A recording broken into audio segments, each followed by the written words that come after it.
Oyez populace, me revoici, ça commence à faire longtemps que j'ai pas analysé 2-3 choses là. Bon, et ben ça tombe bien parce qu'il y a quelques jours, Gims a fait parler de lui avec sa fameuse théorie des pyramides électriques et des chevaliers noirs cachés dans les catacombes là. Bon, le sujet est sympa debunk, hein, mais là j'arrive un peu tard, et puis surtout, ça a été vu et revu par les scientifiques plus qualifiés que moi sur internet, donc on n'a pas vraiment besoin d'y revenir. En revanche, je pense qu'il est intéressant de s'attarder sur le point qui m'a le plus intéressé dans son discours, à savoir le fameux empire de couches. C'est le futur vraiment chez nous. À l'époque de l'empire de couches, il y avait l'électricité. Mais qui est ce fameux empire égyptien, bon, dont j'ai brièvement parlé dans ma vidéo sur Cléopâtre, hein, au cas où, qui posséderait une technologie venue d'ailleurs? Bon allez, prends tes fils conducteurs et suis-moi, on s'étudie ça tout de suite.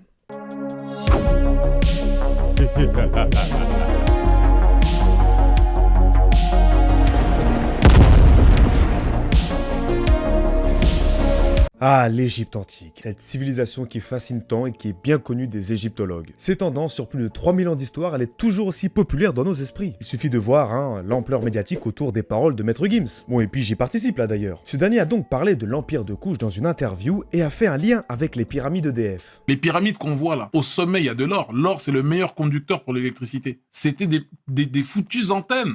Les gens avaient l'électricité. Nous savons en majorité, enfin je l'espère, que les pyramides ne pouvaient pas générer de l'électricité. En revanche, nous connaissons un peu moins ce royaume venu de Napata en Nubie et qui a commencé à régner sur la vallée du Nil à partir du 8e siècle avant Jésus-Christ. Bon, 2000 ans d'histoire se sont écoulés et c'est la fin du Nouvel Empire. C'est une période de gloire et de prospérité dans laquelle l'Égypte a rayonné, notamment avec les Toutmosides, les Ramessides ou encore, bon, un peu moins avec le revirement religieux d'Akhenaton. Cependant, après la fin du Nouvel Empire, une période d'instabilité se forme, notamment dans la Basse-Égypte, et le royaume se divise alors à cause d'une guerre civile. Malgré la réunification du souverain libyen Sheshonq Ier à partir du 10e siècle avant JC. Donc c'est un peu la merde en Égypte et c'est parfait en fait parce que certains vont en profiter. La documentation est assez faible sur l'histoire de la Nubie, compliquant alors l'histoire de l'émergence de ce royaume. La ville de Napata constitue tout de même un premier point de repère. Une nouvelle monarchie va donc s'organiser avec le précurseur Alara, puis Kashta, et ce à partir du 8e siècle, toujours avant JC. Ce dernier arrive en Égypte et décide alors de placer sa fille dans la ville de Thèbes, capitale du culte d'Amon, ville et culte majoritaire à cette période-là. Donc ouais, le mec sait où placer ses pions avec précision. Et puis c'est Pianki ou Piye, le successeur de Kashta, qui va devoir réaffirmer l'autorité couchite sur l'Égypte après la coalition du prince Saïs pour reprendre Memphis et Héracléopolis. Les campagnes militaires sont alors menées par Kashta pour reprendre la Haute-Égypte et quasiment tous les chefs et rois du delta sont soumis. Bon, c'est pas mal ça, Pianki. Là, tu commences bien déjà là. Il meurt cependant en moins 715. Ah, dommage. Et fait intéressant, ses funérailles se déroulent exactement dans les codes égyptiens, à savoir être inhumé dans une pyramide. C'est alors que son fils lui succède, Shabataka, et qui poursuit ses excursions militaires. Bon, visiblement personne n'a le temps là-bas, de père en fils et conquête sur conquête,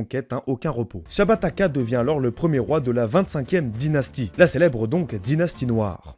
Bon, cependant, des menaces pèsent sur les Koushites, à cause des Assyriens qui sont cachés dans l'ombre. Et c'est donc sous le règne de Taharqa, vers moins 790, que des conflits avec le roi Assar Adon puis Assurbanipal émergent pour se disputer l'Égypte. Car en effet, les Koushites soutiennent des révoltes judéennes et phéniciennes qui déplaisent aux Assyriens. Assurbanipal mène alors des raids à Memphis et Thèbes qui vont complètement déstabiliser le pouvoir Koushite. Ah, ce Taharqa est un peu moins efficace que ses prédécesseurs, j'ai l'impression là. Le cousin de Taharqa, Taharqa qui s'est alors réfugié en Nubie, Tanoué Tamani, est chassé d'Égypte par les Assyriens, malgré ses tentatives de reconquête. Et ainsi, c'est la fin du règne de la 25e dynastie et de leur influence sur l'Égypte. Le royaume de Kouch se retire à Napata, en Nubie donc, et c'est le début de la 26e dynastie avec Psamétique Ier, vassal d'Assurbanipal, pharaon qui vise notamment une nouvelle réunification de l'Égypte. L'histoire de cette dynastie est donc courte, mais s'inscrit dans un climat de déstabilisation comme l'Égypte a déjà connu. Bon, par contre, à ce moment-là, tout le monde va rouler sur l'Égypte, c'est incroyable. On constate d'ailleurs que cette 25e dynastie mélange des traditions nubiennes et égyptiennes, notamment avec le culte d'Amon. De plus, des pyramides ressemblant à celles égyptiennes ont été construites en Nubie, voire celles à Nouri et puis Méroé. On peut d'ailleurs encore observer ces nombreux petits édifices funéraires, ou non, plutôt devrais-je dire centrales électriques. Et certaines de ces pyramides possédaient même des chambres funéraires ornées de fresques inspirées du livre des morts égyptien. Donc merci à toi Gims pour tes propos quelque peu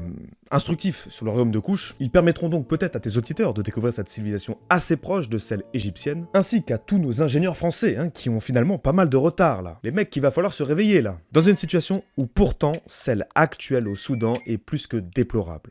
Merci à toi jeune chanteur d'avoir regardé cette vidéo, ce fut un plaisir de revenir en Égypte, je dois t'avouer que c'est l'une de mes périodes qui m'intéresse le plus, l'Antiquité est toujours aussi fascinant. J'espère que cet épisode vous aura plu et nous aura tous remis dans le bain, et on devrait se retrouver normalement dans un délai plus court pour une prochaine vidéo car j'aurai beaucoup plus de temps.